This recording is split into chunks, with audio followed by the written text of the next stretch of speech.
Welcome back. You're still watching On the Table. My guest right now is joining us. Well, he's currently in London, but he is all the way from Nigeria. Please allow me to welcome DJ Neptune. How are you doing, brother? I'm very well, my G. How are you doing? I'm okay. How are you dealing with the cold over there? It is cold, man. It's -1 degrees right now, but we got to do what we got to do. Yo. I was just talking to Tay Green before the break, and he told me that you guys go way back. Like, what memories do you have and encounters do you have with Tay Green? I remember when Tegwin invited myself and Nato C to Malawi a couple of years ago. I'm saying like 12, 11 years ago. We had a concert in Blanta and Lilongwe, and that was courtesy of him. So shout out to the brother, because basically that was bridging cultures from two different countries, and it was an amazing time. It was an amazing time. So big up to you, Tegwin. We'll catch up soon. Yeah, definitely. You speak about NATO C. Obviously, you work very close with him, and you've worked with so many artists over the years. We can name them. Obviously, your latest record features Joe Boy. You've worked with people like Mr. Easy. We can really name them over the years. But what has it been like? I mean, connecting and working with all these big brands, Nigerian big brands over the years. I mean, it's a blessing to be in a position to work with these amazing talents, basically share ideas, share the same dream, and put out quality music, So big up to everyone I've worked with, not just even in Nigeria or Nigerian artists, West African artists, artists from South Africa, East Africa. For me, I want to make music that the continent will enjoy and music that will live to stand the test of time, So shout out to every creative I've worked with, shared ideas with. I appreciate you guys, man. Your latest record, Mumu, featuring Joe Boy, is catching waves already. I was just taking a look at the music video as well. How do you also get into the creative process with artists? Because I mean, with Joe Boy, who's a creative in his own right, you are as well. So how do you come in, especially for DJs? Because some people just see it as DJs or take the credit for the work that the featured artist gets. But what's the creative process like when you work with these artists? So for me personally, I don't have rules to how I make my music. It's how I feel at a particular time or whoever I am engaging with. But what I do is I produce myself. But lately what I've been doing is I've been working with a lot of producers and co-producing alongside with them, sharing ideas. I already know the sound I have in my head, help me give birth to it, and then we join force in the creative process, so that's how it is for me. And then I bring in the artist, like, yo, I've got this amazing beat, I need you to listen to it. I have this idea in my mind, let's go towards this direction. And most times I'm always, not even most times, sometimes I'm always flexible as well, because as creatives we think differently. Sometimes we think alike, but everyone's creative process is different, so I'm always flexible as regards that. So for Mumu, creating Mumu with Joe Boy, the honest truth is we had another song already created that I wanted to go with, but when we went back into conversations, Joe was like, you know what, I think we should go with Mumu. Listen to it, let me know it's not done, and then if you like it, let's wrap it up. And I mean, when I heard it, I was like, yo, this is an amazing record. Like, this takes me deep into Afrobeat sound, like Afrobeat with the hip life infused in it, and lovely melody, and an amazing topic as well, because that's something everyone can relate with. You know how people fall in love and then you fall stupidly in love and you start doing crazy things just to stay in love. So it's a record that is relatable to everyone across the world, and I'm excited. People are loving it. I'm excited. People out there are also embracing it, and I can't wait to come into town and we vibe and enjoy to this song together. Definitely. So with all these artists you've worked with, do you ever have a hard time getting them on board? Because obviously they're busy, they're with their own schedules. You've got your own schedules as well. Do you ever have a hard time convincing an artist to get on your record, even sometimes even before they actually agree? Do you ever experience that? Yeah, there've been a couple of situations like that, and I mean, and it's just only human. Like you said, I have my own busy schedule. They have their own busy schedule. But for me, because I'm a guy that if I want something, I don't mind how long it takes.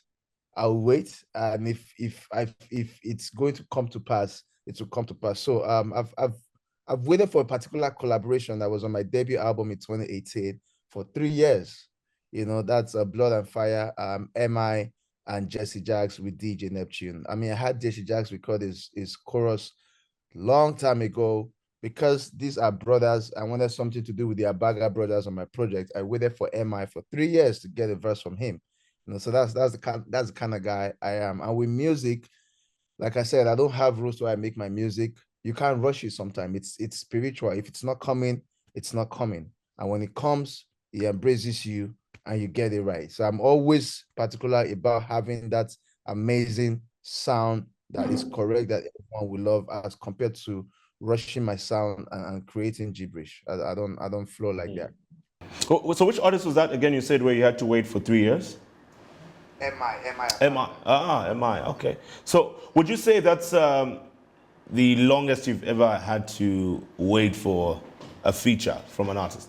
Actually, yes, the longest I've had. A big up shout out to MI, because it's so crazy. In these 3 years, we will meet at shows, we will discuss about it. But when we get back to our various homes or activities, everyone is crazily busy. But I mean, it's big love. It's big love. You've managed to also create a brand based off that. With how it works, even for you as a DJ, we know that you take ownership of the music because that's your song and you get the rights to it. But when it comes to even just performing and getting these artists to jump on stage with you and rock with a crowd that maybe you get a booking for, how does that also work with you and how you arrange some of those events? Okay, so it's different. If it's an event that it's been curated by me, you know, I reach out to them, check availability, and if they're around, it's always an awesome feeling to perform the songs together. But most times, myself and some of the artists I've worked with were either booked on the same show, or we're on the same or on the road together. And most times when that's the situation, I always reach out like, look, it would be amazing if we get to perform this song on stage together. And it's always an amazing feeling.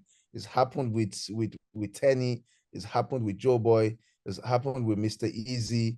The list is endless, you know, and at the end of the day, it's also relationship, you know, because it's business. And as long as the business side is well taken care of, the talent is happy. I mean, it's joy to always want to perform the songs to the audience, you know. So it's something I really, really look out for, and sometimes it work out for me depending on our position in terms of where we are, the kind of event. If we have the access and opportunity to make it happen, boom, I always ensure that we do it. But so even with the collaborations in the studio and so on, do you also have to pay your fellow Nigerian artists to jump on a record for a feature? So the business terms is different, you know. There's conversations about having percentage, royalty percentage, publishing percentage, which is standard on a global level. While sometimes if it's a situation whereby you tell the artist, listen, I want to pay for your verse, are you down for it? And they say yes, then boom, you go for it. And in cases like that, they might not have percentage on the royalty, because I mean, what you've done is you've made an upfront payment, you know. But most times, most artists wants to have like a royalty share, because you never could tell, the song might eventually become a mega hit, you know, and that just gives you like constant revenue for a very long time. I'd like to get your take on something. I mean, I saw something recently, well, not so long ago anyway, where there was a whole conversation about Nigerian music playing in Cameroon and getting a lot of heavy rotation there. But the truth is that Nigerian music is playing a lot in many countries across the world. Although here in Africa, the argument being that the local music in that country is still growing, and some people tend to have a problem with that when they hear a lot of Nigerian music on heavy rotation. So what's your take on Nigerian music getting heavy rotation more than the local music in a particular country, for example, Zambia? So for me, having traveled across Africa and listened to different type of African music aside from Afrobeat, I can tell you for a fact that Africa is blessed with quality sound, with amazing talents, But I mean, what I would say as regards to this matter is the consumers are at the end of the day determine the majority of how the music is being consumed. You're not going to tell an individual what they should listen to. But if you give them something to listen to and they know it's something they love, they would listen to it. And now, if the consumers are high on whatever it is, whatever sound they're listening to at that particular moment, it leaves the DJs, the media house, who at the end of the day service these people indirectly to want to tend to favor them as regards to, okay, this is what the world is vibing to right now. The world is enjoying Afrobeats. Once upon a time, it used to be reggaeton. Africa was big on reggaeton. Once upon a time, it used to be dancehall. Once upon a time, it used to be Makosa Mapoka. Amapiano is in the mix right now. Once upon a time, it used to be Azonto from Ghana. So at the end of the day, let the people consume what they want to consume. But as media houses in different territories, it's only right for you to feed the people with more indigenous sound, because you also want to grow the industry, your industry. You also want your artists to be known. And then at the end of the day, this gives room for collaborative efforts between different cultures, mixing the sound, mixing the vibe. It's unfortunate most times when I travel to some of these places and I'm being thrown under the table, like, why why is it that you people's music is what is being consumed more than our music? What you should do as regards to that is go to the drawing board. 20 years ago, Afrobeat that we are enjoying right now is not what it used to be in Nigeria. I tell you for a fact, Makosa was everywhere, free of charge. Everybody was on it heavily. But as time went on, people grew to loving other sound. Like I said, reggaeton was a global thing. Even the Western world is not their sound, but you find a Beyonce hip hop record or a Jay-Z record having a reggaeton remix, because that's what the world is consuming as at that time. Embrace music, learn from it, create your own, better your sound. Production is a collaborative effort from the producers to the artists to the video directors to the media houses. If you're putting out quality sound, people will vibe to it.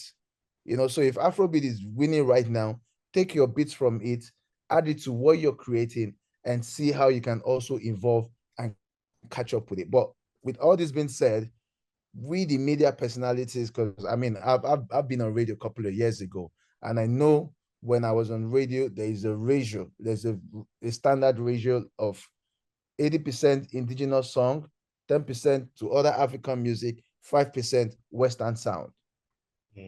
And that's still stays, that still stands. You get me? So it's a gradual effort from everyone, to be honest. But I mean, I'll tell people for free, Africa has got beautiful music from bongo sound to amapiano to kandelili to azonto to afrobeats to sukus, what the guys in Central Africa are doing as well.